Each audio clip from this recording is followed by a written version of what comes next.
Welcome to Engaging ESG, where we consider, challenge, and celebrate the evolving world of environmental, social, and governance communications, all in an increasingly complex landscape. I'm Jennifer Owens, marketing executive and consultant. And I'm Katie Callens, Global Head of Sustainability at Adobe. For Season 4, we're once again talking with climate leaders who are shaping the present and future of sustainability messaging. From connecting with stakeholders to crafting compelling impact stories, we're uncovering the strategies that worked and learning from those that didn't. Whether you're a seasoned pro or new to the field, you'll find practical tips and insights in every episode.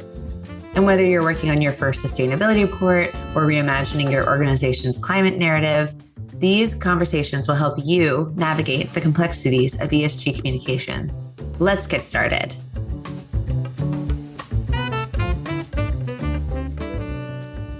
Katie, hello. Hi, Jen. How's it going? It's going pretty good. How are you? I'm doing pretty good. We are recording this in the start of the new year, and I've already forgotten that there was a holiday season. But other than that, I do know it's a new year. Yes, jumping quickly into the new year. Well, so our guest today is reminding us that climate change isn't just something we measure, it's something we feel, much like how I feel that this year is already old. So Exactly. So may I pass to you to do the honors of doing the intro?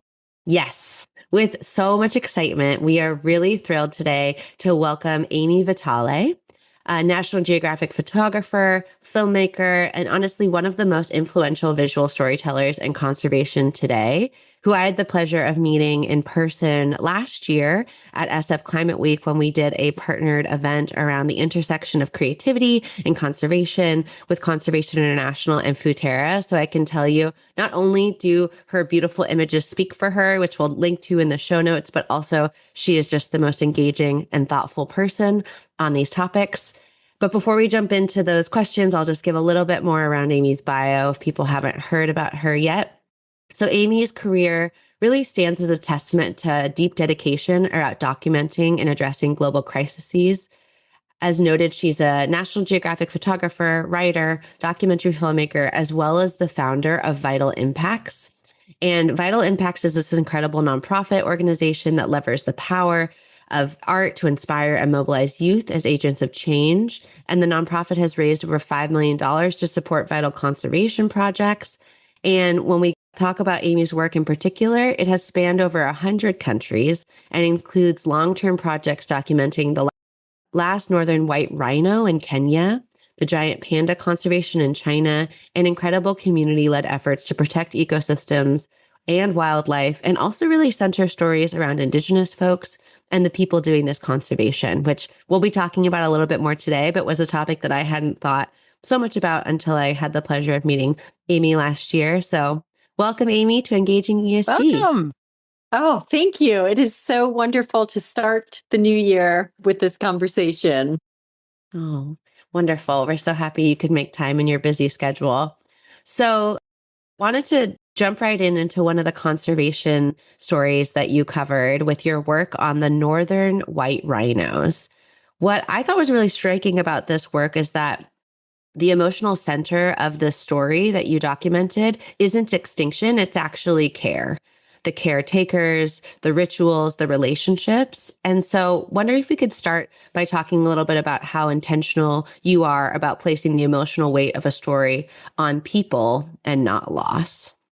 Oh, I love this question. And I feel like I need to back up a little bit and share some of my own background. Please do. That will help us get to that story. But I actually was covering the horrors of the world for about a decade. I was covering wars unfolding. And I realized after about a decade of this work that, I was really interested in the human condition and why all of this was happening.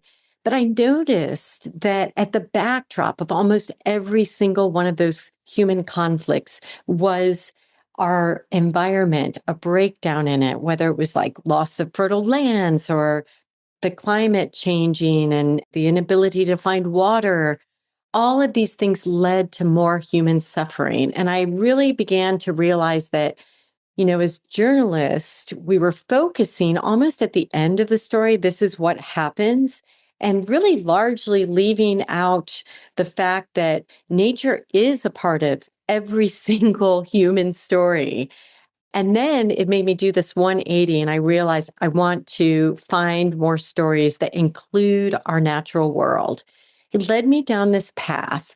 And the first story I really started digging deeply into and spent at that point, it was like 9 years. I was working on this story about the last northern white rhinos alive on the planet. When I began the story in 2009, there were only 8 of an entire ancient species, Wow. 8 of them known to be alive, all living in zoos. And something about that just made me stop in my tracks. And I thought, how have we, humanity, reduced them to this, just this? And I really just stayed in touch and followed along. And they first flew 4 of them to Kenya in this last ditch effort to save the whole species, thinking that bringing them back to Africa, the safe place in Kenya and the room to roam and the open airs might somehow stimulate them to breed.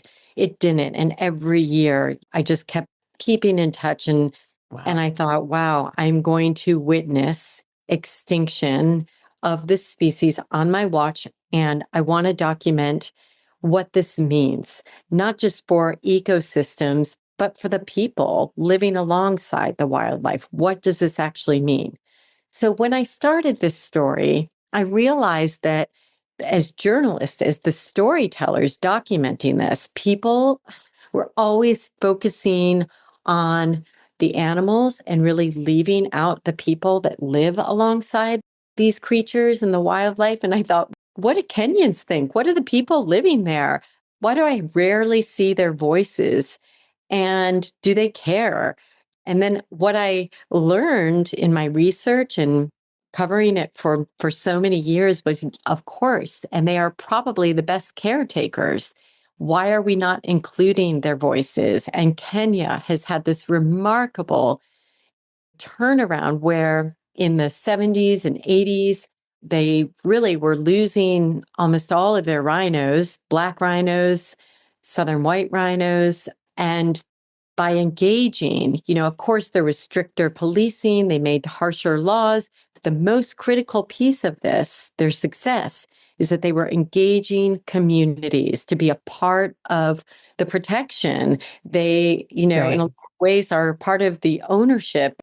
And so by doing that, people do love these animals. And I thought, wow, why aren't we shining a light on this work? And that to me is where the hope and success lies. But in 2009, there were only 8 of them known to be alive.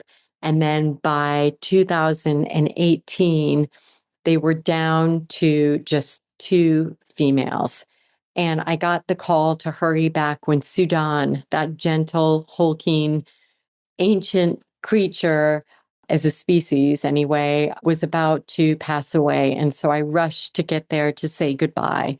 And the thing about that moment that I remember the most was just the love.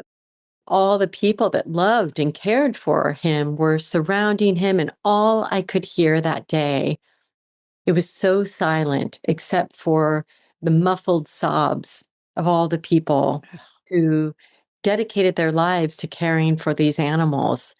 It was the most heart-wrenching moment and seemed to foreshadow that silence of what a world will be like without these magnificent creatures.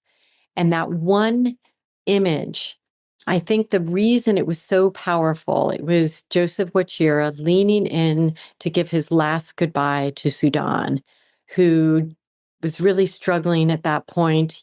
Sudan lifted his head and leaned into Joseph's head. And I literally could only take 2 images of that moment because I didn't want to disturb it. It was so sacred. And the sound of my camera, the clicking, shutter, I just took 2 images, and that was the image that I think went around the world and resonated with people, because I think in that image, it was not just the despair of that moment, it was also the beauty. It was like, yes, humanity has done this. It is because of us on our watch that we've reduced this species to that moment they were functionally extinct. But at the same time, Joseph represented the hope of what we can do if we choose to make it a priority. And I think that it became this defining, iconic moment, and I think that is kind of where we go from here is like, yes, we need to illustrate where the hope is because just showing despair does not motivate people. Well, so as a longtime former newspaper reporter whose schooling was all centered on if it bleeds, it leads, it's a huge statement to move from despair to hope. Because even then, if you would do the hope story, you do the hope story baked in an envelope of despair.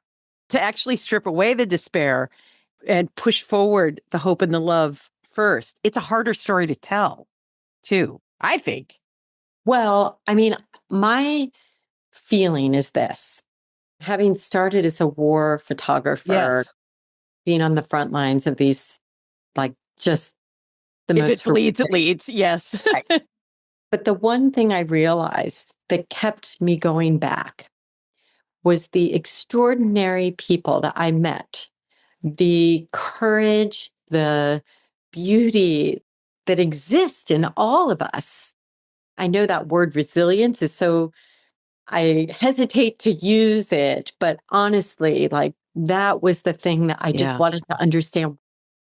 Where does that come from? It is such a remarkably, just the extraordinary people that I met made me want to be a better person myself. And I kept seeing that in the worst possible, unimaginable, unspeakable violence that I would see. Yes. I would also find these people whose stories I wanted to tell because I think that, they made me as an individual want to care. And I think that is the same story I see all around me. I do see the light, Yeah. through the Right. crack always. And I feel like the truth is we may not see the end of the story in our lifetimes, but the point is showing up, doing the hard work, and amplifying the people who are out there doing, it's not glamorous, but they Yeah. show up every single day to make a difference in their community for the people around them. And, I just think there's a lot of lessons in that. Yeah. And I do think in the storytelling, we were taught to focus on the most sensationalistic, dramatic stories, but I grew frustrated by them because I think it is those little everyday moments that of people seeking a better life, searching for security and stability and love. And I do think, honestly, that female perspective on the world where it's not big and dramatic, but that sense of humility, I really think that it's important to show those stories of the people not seeking the spotlight and the everyday work. I want to amplify those people. Yeah, that really resonates with me. And it makes me think about this concept of like interspecies relationships too, that I think you touch upon in this work and also other conservation topics that you've covered.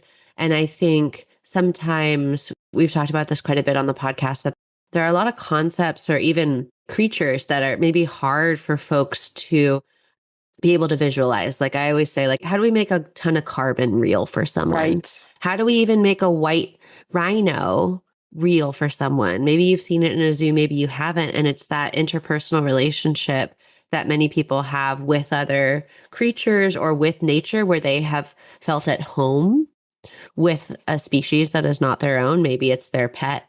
Maybe it's a tree that they have a special relationship. And I think that's a little bit what I hear you alluding to is if you can make it relatable for folks, it can help inspire them to continue to want to be part of the solution and actually not tune out the sensationalist, but see that they're also part of this broader like interspecies ecosystem and that there's people out there really doing the work. Absolutely. And I also think that nature and animals is probably the one thing that every human being agrees on, that you can actually get people to care about, where there's less of a political divide for the most part. I mean, if I feel like we as the storytellers could be spinning this in a different way, honestly, and bringing people across the political divides into the same room. It is something that is a absolute unifier. I don't know anybody who really doesn't love a giant panda or that doesn't agree how nature is important for the most part. I mean, I'm talking about my neighbors. I live in Montana and I have neighbors. We may not vote in the same way, but here's the thing. We all live in these wild places and we all agree that we've got to take care of this special landscape that we live in. And I do think that if you bring it back to a community level and again, the interspecies, but back to your thing, I'm just taking it to this other place. Like, let's use something that we can pull people underneath the same umbrella and start to create positive change. I've seen it a lot. I mean, maybe not on a national level, but certainly on a community level, Right. it really can work. Yeah, no, that makes a lot of sense. I wonder if there's like a more recent story that you've been involved with that comes to mind when you think about like a conservation story or even a community story that you have had in Montana, that just to bring it from work you have done into the present day, if anything comes to mind. Sure. No, I mean, I work with a group of ranchers and they are extraordinary and really trying new things. Interestingly, they're very young. I do think that sometimes it's working with intergenerational. Mm-hmm. Younger people are maybe more open to trying things that haven't been done before. And I noticed that what one of my friends in the ranching community said was, I think it's harder when a quote unquote like conservationist who maybe not from our community comes in and tells us what to do versus us trying different things. And then our neighbors are watching what we're doing and we're curious about. So I think the messenger matters as much as the Mm, message itself, Right. basically. So it's about she was, as a rancher, able to communicate new ideas in a different way that maybe somebody from the quote unquote conservation world, maybe it was a harder pill to swallow, I guess. Does oh, that, for sure. I mean, Oh, for sure. I do think that who tells these stories is also important. That's in my backyard. And I can imagine it's the same thing when you talk about Indigenous communities. And that's why having Indigenous voices telling the Right. stories in their backyards is so important. And that brings me to the nonprofit I set up because I realized I love storytelling. I think it's incredibly powerful, but I need to also make sure that we have more storytellers at a moment when media is struggling. And then we have all these environmental issues happening, unfolding every single day. How do we empower more of us who are out there? And I think doing the local stories so you can see what's happening day to day. The one thing about why I think my work has been successful is because I tell stories over many, many years. I don't Mm, parachute in and leave. And even if it's a story, in a community in Kenya, I stay deeply connected to them. I get, we're talking yeah. on a daily, if not weekly, like just trying to keep in touch. You're a And, beat reporter, right? This yeah, is your beat. Yeah. this is my need. And I think you need to give time and space for stories to evolve. And so that you're there for the difficult moments, but also the celebratory moments. You need to be there and be in it for the long haul. Can you talk a little bit? So, what does your vital impacts like do to bring those local stories forward? More storytellers. How are you making that happen? Yes. Well, we've created fellowships now and mentorships. And the interesting thing is, I've had a few of the people that win the money, and they actually say, actually, it's the mentorship I really want, because that is what the important thing we're doing is really opening up doors. So helping them over years to develop their work and then introducing them to the people and To create a institutions network. really, Yes. yes, Yeah. it can really get their work seen and opening those doors for them because, I know how hard it is to get into those doors. I'm talking about National Geographic and all the major media outlets. Like that is hard to get in there. And so, first, we really work with them to make sure that their work is ready to be shown because you only get one first chance to Yeah. show somebody. And that first opportunity is huge. And then we really work with everybody. And then we create this moment where they deliver their pitches to hundreds of editors, gallery owners, Oh, wow. uh, photo festivals. And really, like, that's a huge piece of it.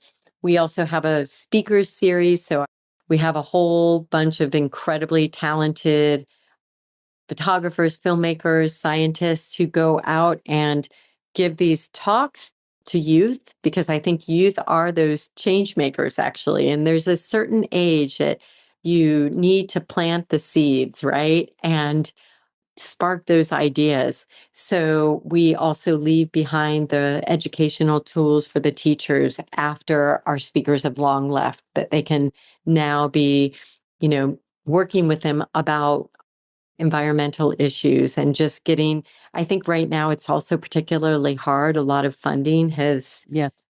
ceased in the educational space.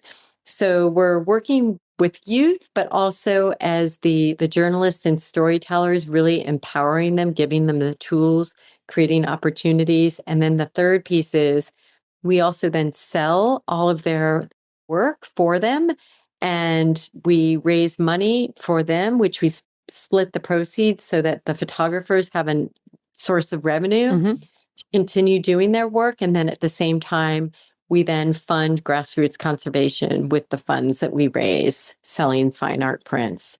So we've got a number of different programs, and it's just what started as this small little grassroots thing has really exploded. We're working with artists and journalists in it's 86 countries now Wow. Wow. and partnering them up with the mentors who really can work with them day to day Yes. over a year. And then we create community by bringing all of these people together. So Oh, it's that's just been fantastic. really, really fun to watch. What I'm wondering is when you sleep, Amy, Yes. because I it know. seems like you might have 74 jobs. Does feel like that way. And I think part of it is building a good team around me and Yes. finding what people thrive at and what they love doing. And so that's a huge piece. I partner with Changemakers Talent to run the student Mm, speaker series because it's very these cool. live presentations all over the country. And so they are just this incredible partner that allows us to grow. Yeah. Wow. That's incredible. Just to hear about the ecosystem of journalists and artists that you're creating to help support resilient ecosystems. I think there's a lot of interdependency there that we could go into, but I'm noticing that we're starting to get towards the end of our conversation. And so I wanted to maybe take us to the hot take session and ask you a couple questions and get some rapid fire answers from you if you feel open to that. Okay. Okay. And no wrong answers. Everything is welcome here. Except we do have a buzzer noise that will no. Jennifer has come up with a new one over the new year. Yeah. Just kidding. Okay. So, Jen, do you want to actually kick us off with our first hot take question? All right. Hope is not soft, it's strategic. What do you think about that statement? I'm not even sure what that means, but what does it make you think? Well, I strongly agree. I think that hope is not about denying reality, but really wrapping your arms around the problems, walking towards the things that terrify you embracing them and finding your way through. It makes us stronger. You find solutions. And I also think that honestly, working in that way, life is messy. Yeah. We act like there's just this easy solution. And That if there's it's not, someplace Right. we're getting to, that it's all going to be easy. yeah. Right? And honestly, I just feel like our lives are about being in the middle of the story. And it is going to be hard. You're going to have waking up every day where you're feeling great despair and you just keep going because that is it. Like that is what keeps me going every single day. It is hard work. And sometimes I don't see the light. And then you keep going and eventually you see cracks and the light coming through. And you just have to be honest, I guess. And I do see hope though. Like it's like the woman that Tangible. I meet in the middle of a war who is not at the front line, at the back, back, just getting up every day, caring for her family with a smile, making jokes. Like that was the thing that always struck me when I was living in these places. And I would wake up and be so filled with despair. And they Mm. would say, "Why are you crying, Amy?" And I had the ability to even leave. Yeah. Just finding humor in the face of tragedy. And just that is who we all are. I know that. You just have to keep up, keep dancing, finding joy because it is there. It's all around us. And also, what other choice do we have, right? Like, I do think that feels incredibly important. One quick line to summarize that it's like hope is the difference between apathy and engagement. Mm. Yep. Mhm. I like that a lot. Wonderful. Okay, I think we have time for one more. And this gets to a topic that you mentioned earlier. So, traditionally, conservation storytelling has really historically centered on outsiders, not necessarily local or indigenous voices.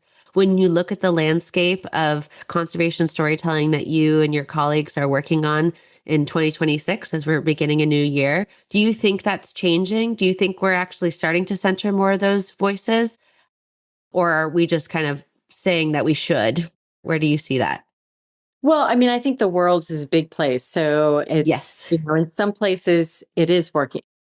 I do see really meaningful examples of this happening, but I think that they still overall are the exception, not the rule. Mm, So the question isn't, are their voices included, but who's holding the microphone and who's benefiting? Wow. Right. Oh my goodness. yeah. Oh, Who's holding the microphone and yeah. who's benefiting? I really like that. I think that's who's holding the Yeah. speaker? Yeah, Yeah, we're you ruminating just on did a that for mic a drop for second. us. So thank you. Thank you for that.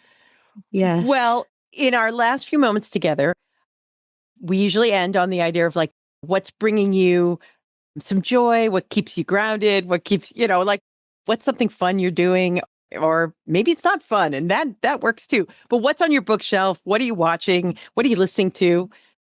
We always like to give some recommendations at the end.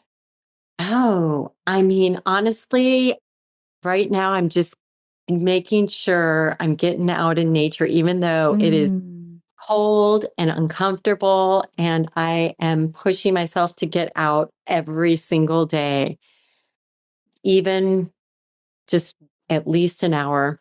And that's been, I actually, it's cold and icy. I'm in Are you Montana. snowshoeing? Are you cross country skiing? What does getting outside look like for you?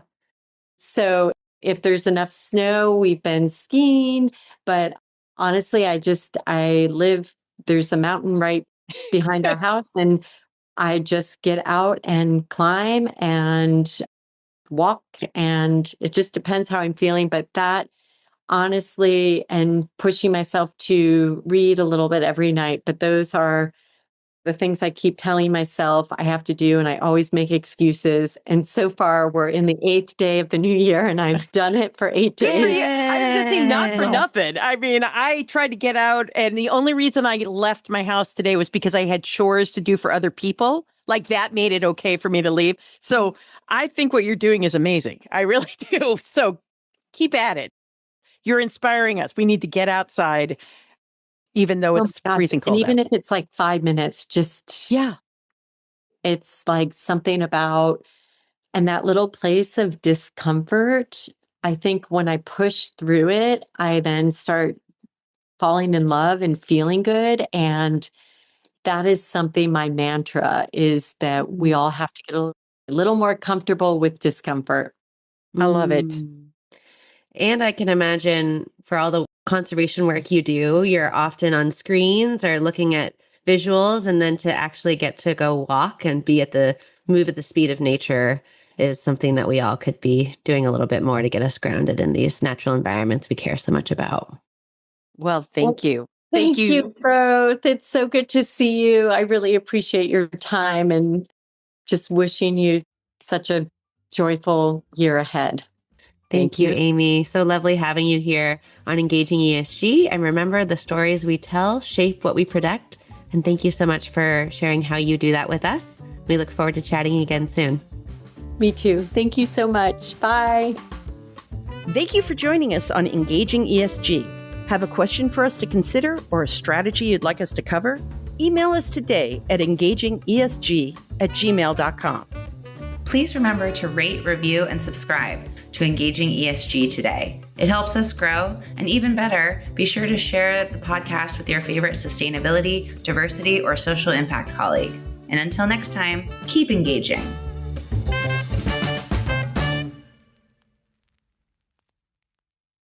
This podcast is part of the Sound Advice FM network.